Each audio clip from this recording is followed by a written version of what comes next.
犬や猫の寿命は年々伸びています。飼育環境や餌の質が向上していることが大きく影響しているようです。そのため、飼い主さんの方が先に亡くなってしまうケースも多くなってきているのです。そこで今回は、飼い主を亡くしたボブという猫の話と、一人のホームレスの人生を救ったボブという猫の2つの話をお伝えします。北アイルランドで飼い主を亡くした1匹の猫が保護されました。動物保護団体が運営するチャリティーショップの前に、キャリーバッグに入れられた状態で置かれていたのです。キャリーバッグに貼り付けられていたメモには、猫が自ら文章を書いたかのような文が冒頭にあり、ホームレスになってしまった経緯が綴られていました。この切ないメモ書きに心を痛めた団体のスタッフは、施設が満員であるにもかかわらず、この猫を受け入れることを決意したのです。ある日のこと、北アイルランド、アントリム州バリマネーにある動物保護施設団体運営のチャリティーショップの前で、汚れたキャリーバッグに入れられた一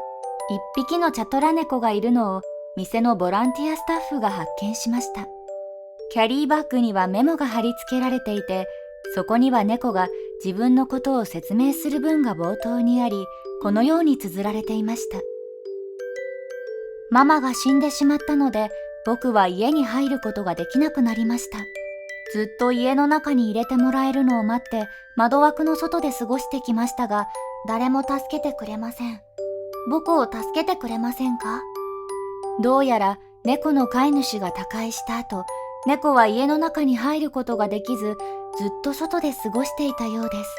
その様子に気がついた近所に住む人が新たな飼い主を探してあげようと奮闘しましたが、結局見つけることができず、メモ書きをして施設に猫を託したようです。メモの後半にはこのように綴られていました。この猫はボブと言います。飼い主を亡くしホームレスになってしまいました。どうかボブを助けてあげてください。私も何件か当たってみましたが、誰もボブを世話することができないということです。お願いします。ボブを助けてあげてください。神のご加護を。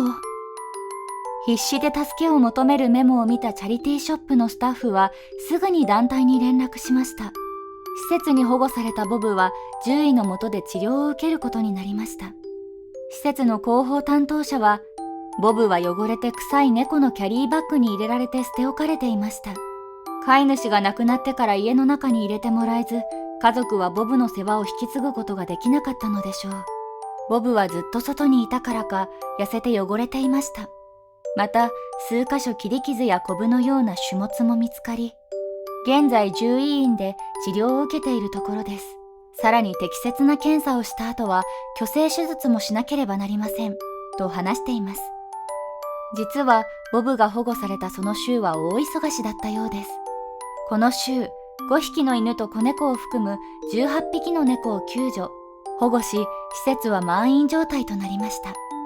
それでもボブの窮地を救ってあげたいと思い受け入れました。ボブが置かれた状況はとても悲しいことです。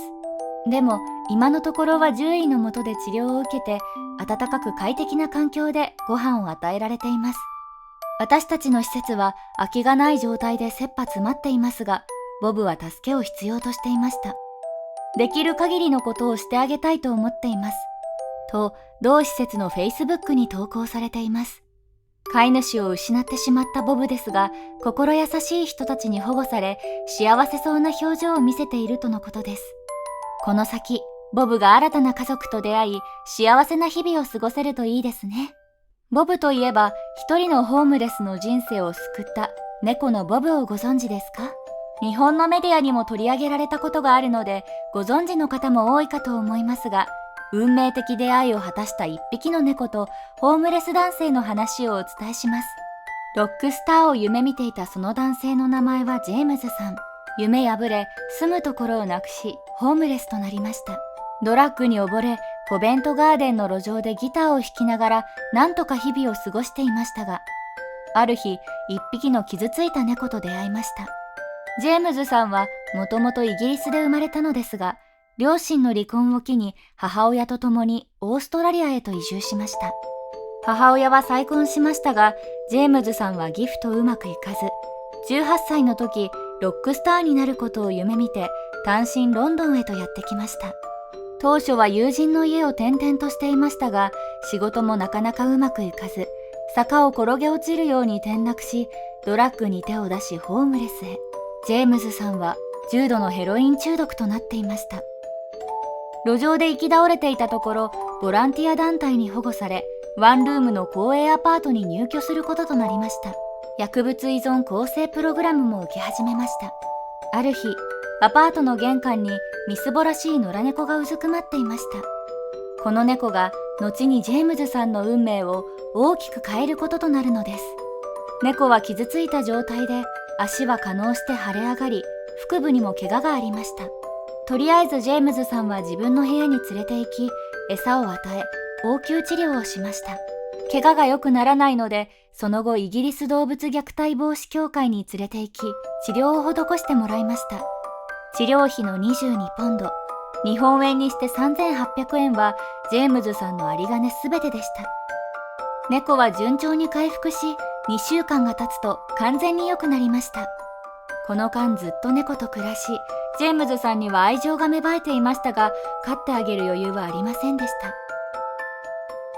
泣く泣く公園に行って猫を離し、別れを告げました。その日、いつものように通りでギターを弾いた後、自宅に戻ったジェームズさんは目を疑いました。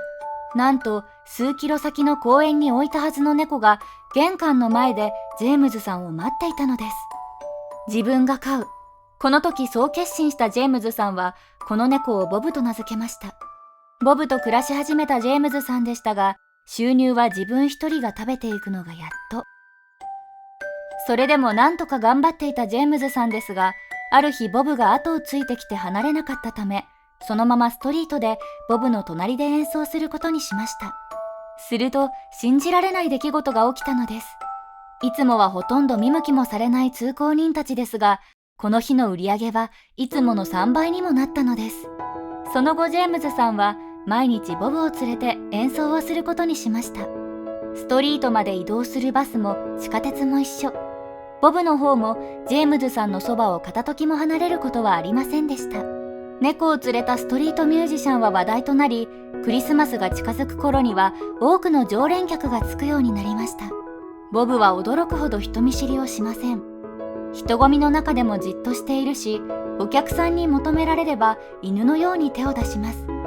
唯一犬に驚かされた時はさすがにボブも逃げ出したそうですが、その後無事に戻ってきたそうです。収入も増え、順風満帆に見えたジェームズさんとボブでしたが、その後幾度か危機が訪れました。あらぬ疑いをかけられ、路上でギターを弾くことができなくなったり、新しく見つけた雑誌を路上で販売する仕事で業績が良かったために足を引っ張られたり、そんな時もボブに支えられ乗り越えてきました。そうこうしているうち、路上で雑誌を売っていたジェームズさんとボブの姿が出版社の編集者の目に留まり、2人の本が出版されることになりました。ボブという名のストリートキャットという本になりました。この本が大ヒットし、再びジェームズさんは路上で演奏できるようになりました。その後もジェームズさんとボブはロンドンで一緒に暮らしました。しかし悲しいことに、ボブは2020年6月15日にこの世を去りました。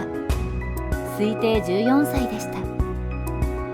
ジェームズさんは Facebook でボブが自分の回復を助けてくれたと感謝しています。ジェームズさんとボブの出会いはまさに運命を感じます。お互いを必要とする存在だったのでしょうね。最後までご視聴いただきありがとうございました。